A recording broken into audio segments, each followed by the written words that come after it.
What is up, YouTube? I'm back at my favorite parking spot, which carried me throughout the summer. I haven't been here in a while, but I think what's going on in my life calls for it. You know, I deserve to come back here. So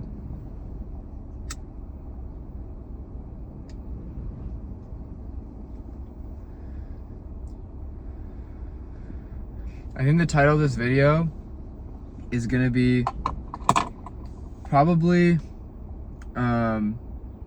like I'm doubting myself or something, and I guess I'm just gonna talk about everything that's going on, because it's actually been a while since I made a video. My last video was me talking about Plato's Cave, and I'm still thinking about Plato's Cave. I've made videos about Plato's Cave, but I haven't actually posted them just because it's not that I haven't felt they've been good enough, but typically they get deleted because I don't have space on my laptop. So my like photo booth, if you know, you know, like it'll automatically delete your videos.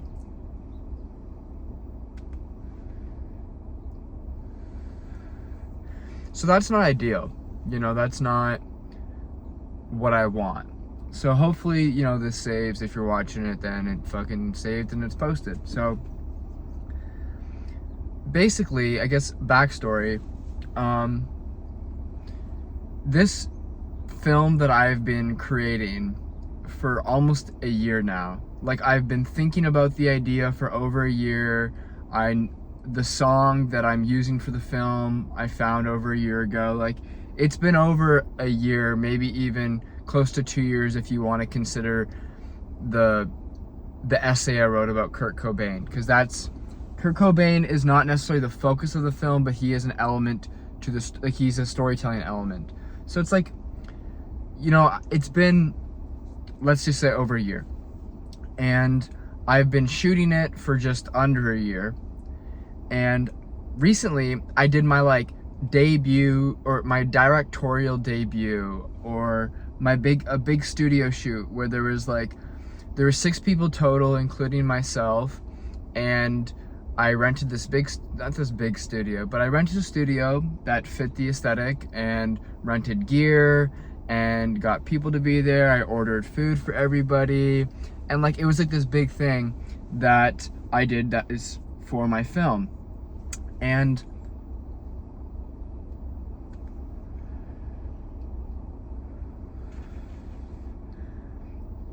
it went really, really well.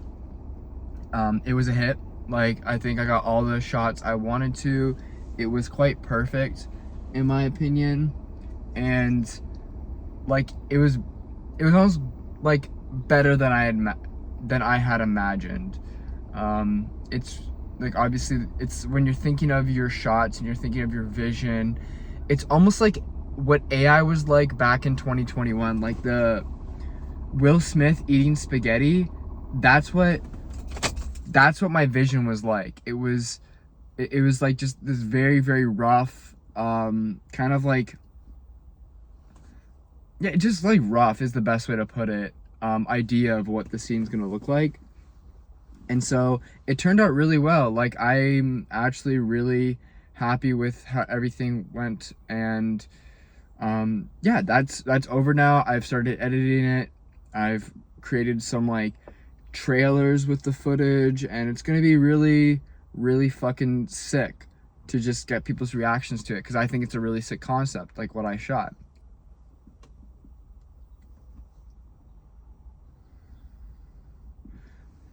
And that's fine.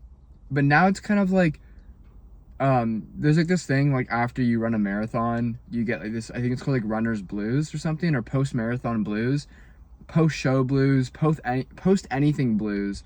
It's just like once you hit a high, you ride out that high for a few days, and then you're like, you come down to like a low, or you're no longer in that high.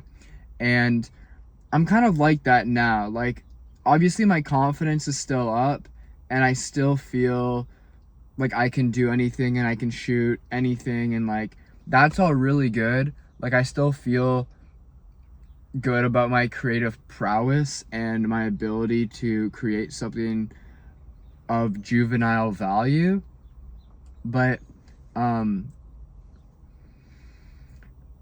I've begun to doubt myself in the sense of, like, I'm seeing how the timeline is put together physically now with my own eyes. I see it. I see how it's put together. I'm thinking of this next section. There's a part 3 that I'm gonna have to do like 3 shoots for. So there's gonna be a lot still to do. And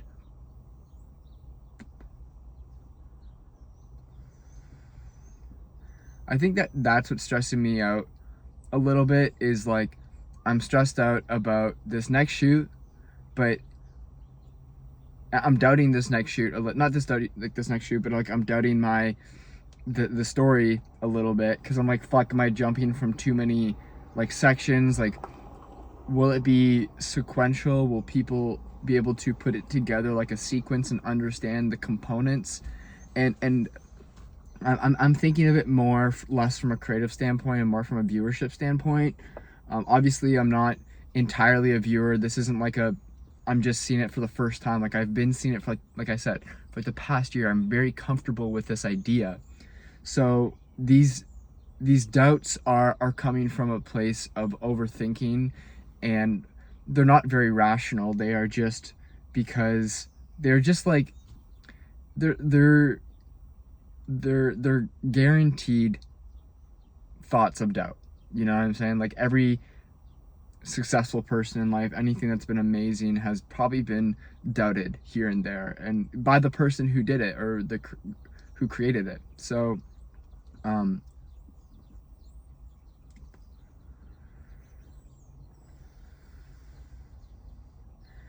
yeah, I'm definitely a little, I don't want to say anxious, or I don't want to say stressed, but anxious. I'm definitely a little anxious in terms of this whole thing, because of not necessarily how much money's went into it, but how much belief has went into it. And then so if I stop believing for a second, I'm stripped away from any belief, and then I feel like there's like literally no hope for me. But the whole project is about hope, and so that's you kind of have to be lenient on some supernatural forces that are working upon you. And what I mean by that is you have to trust God, and you have to trust that your duty will make sense. Because right now I'm making this film out of duty. I feel like it is my burden that God has not necessarily like bestowed upon me, but also gifted upon me. Like, it is a gift to be able to create. It is a gift to be able to have this level of thought that I have, right? So it's a gift, but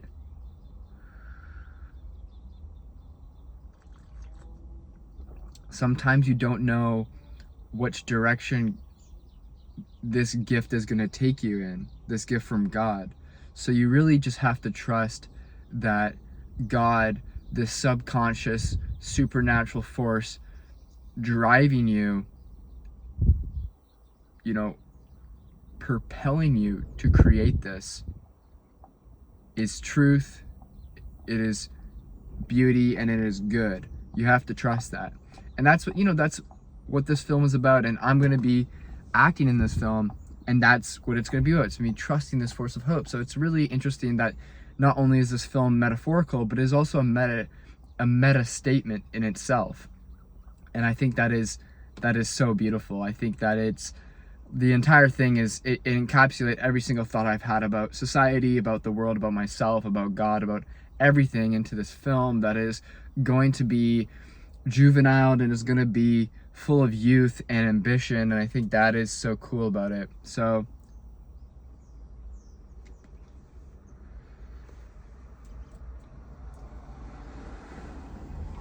holy hotbox right now, bro. I'm hotboxing this shit with coffee, steam, and cigarette smoke, bro. So yeah, that's where the doubts about but like, I'm feeling really good, like, I quit my job. I know I made that video about me quitting my job, and like, yeah, the job has been quit. This is my only focus right now, but sometimes it can feel weird. Like, I'll give you a day in the life right now. go to bed at 2 a.m., wake up at 10 a.m., shower, and then we're getting renovations done in my house right now. So I'm like, I literally just stay in my room. I go into the basement, go to the Keurig, make a coffee, come back upstairs. I drink, one sec. I drink coffee, but I'm just drinking out of this thing all day.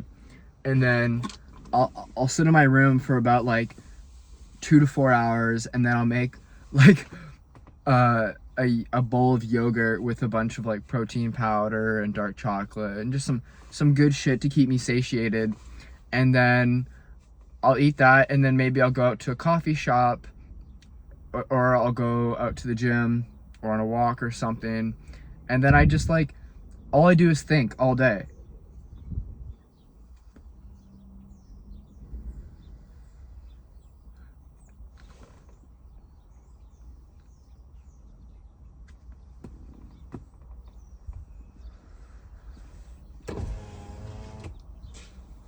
Like, that's my one job I have assigned myself.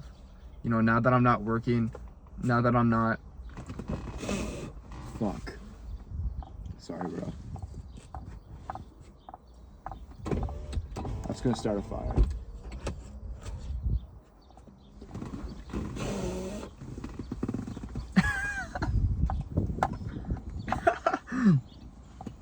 Hold up, bro.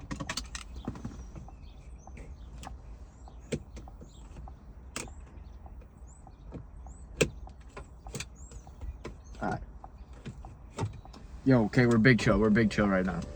But yeah, like, that is my only focus, is just to think. So like, even when I go to bed, like at 2 a.m., I'm just like, it's like restless sleep. Like, I'm going side to side. I'm trying like every single fucking position, and I just can't get comfortable. Like, I try to think about a distant land. I try to think about a beautiful woman, and I just can't. The only thing I can think about is this project. And it's like, it's to the point where it's almost like tormenting me, because I'm just like thinking about the same shit I've been thinking about for the entirety of my day. It's just, I'm just thinking about it at night now because there's no distraction. So I can't even like physically work. Like last night, I was like overthinking about the frames per second, because I shot this thing in like 60 frames per second and then slowed it down to 50%. So then it'd be 30 frames per second. That's fine. That's cool. But then I'm like, what if it was 25 frames per second? Would it look that much better? Have other people shot their like film/music videos in 25% or 25 frames per second? So then technically 50 frames per second. And then I'm like overthinking that meticulous shit. And then like, oh, I can interpret it to like optical flow. And then like last night I was like thinking that maybe I should get out of bed just so I can try turning it down at 25 frames per second. Like, I'm just thinking about every single thing, and that's what I want though. That's the problem. Not the problem, but that's like the prescription of me quitting my job and pursuing this life. Like, I remember writing down in my journal, I remember just thinking about this shit before I quit my job, or before I even embarked on this journey, or this odyssey, maybe you can even call it. I said to myself, like, that's what I want. I want the days where I just sit in front of my desk and I think all day. I want the days where I drink black coffee and smoke cigarettes and feel almost aimless with my life. I want the days where I go to a Portuguese restaurant to buy a custard tart and step outside and look up at the sun and see the contrails from the planes flying overhead and feel the breeze against my skin and the warm sun. Like, I want those days. And guess what? I've had those days. And I think life is always better either looking forward or looking back. You take the moment for granted. And these days right now in my hometown, I'm 21 years old, and I know I'm going to be somewhere else very, very soon. I don't know where that place is, but I know it's going to be somewhere else other than my hometown. And I think about that day so much. I think about that day that I get on my first plane out of here, or I cross the border and I'm on my way towards a new land or a new environment. Like, I think about that so much. I'm in a video talking like back in like, I think like almost a year ago, where I just, all I think about is the dream. And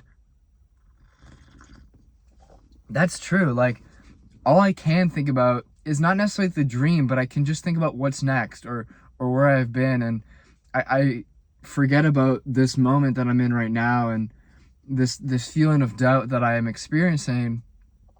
I forget that, number one, that's what I wanted, but number two, looking back, I'll miss this feeling of the simplicity of it, and I'll miss this, yeah, this simple life of wake up, think, write down, like just write. Like, that's all I do. I'll just write pages in my notepad.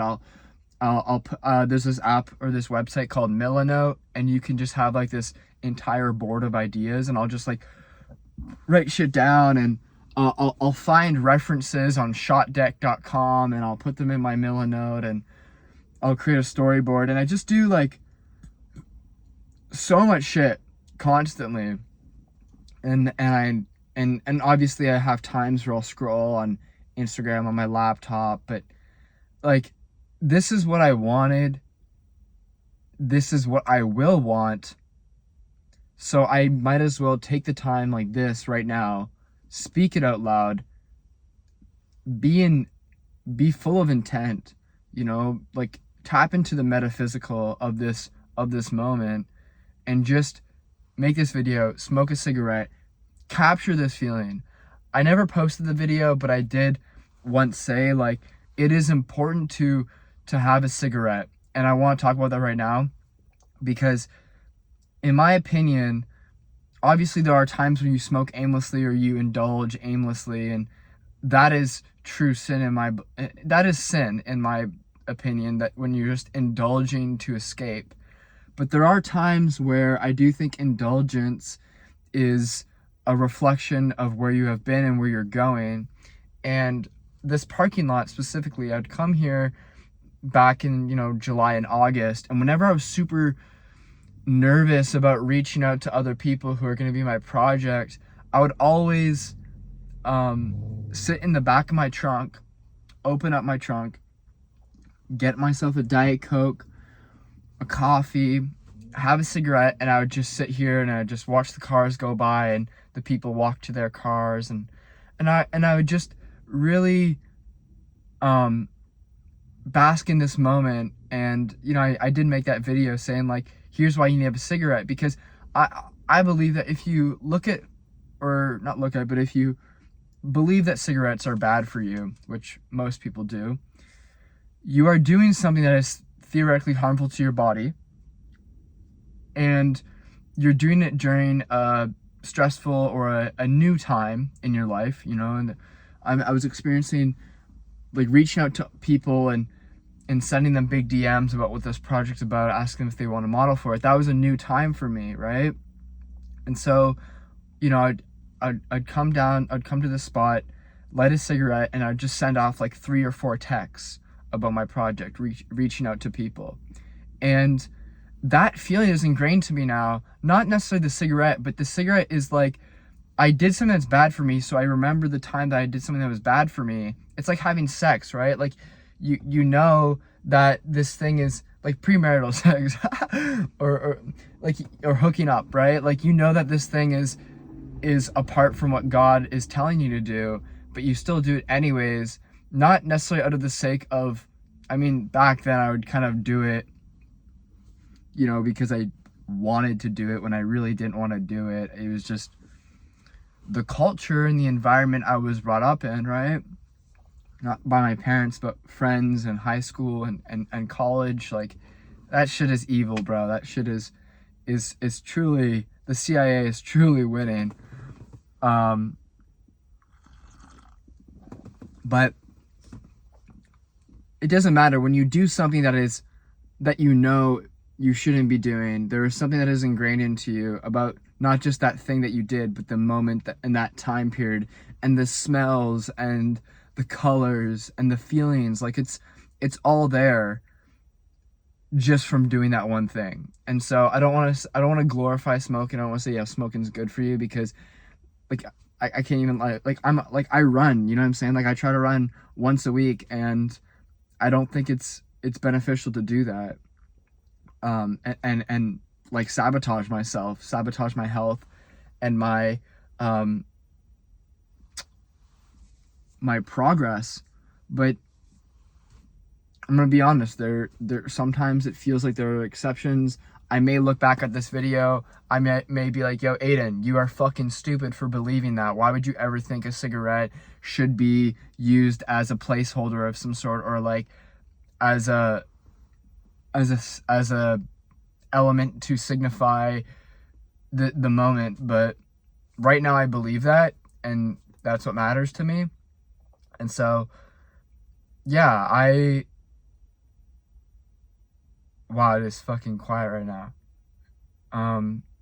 But I'm doing everything I need to be doing, and call this like a life update. This video is like over 20 minutes long, but I just want to capture this and post it for anybody who cares. And yeah, that's gonna be the end of the video. There's nothing really on the top of my head that I want to speak about. Death of the Western Icon, May 1st, 2026. It's gonna be one to remember. I really want to post it online and say this is the greatest film of all time. We'll see how far my ego takes me. See if I start speaking of true arrogance or true self-belief. But I really think this is a heater. So thank you so much for watching, and I'll see you in the next one. Peace.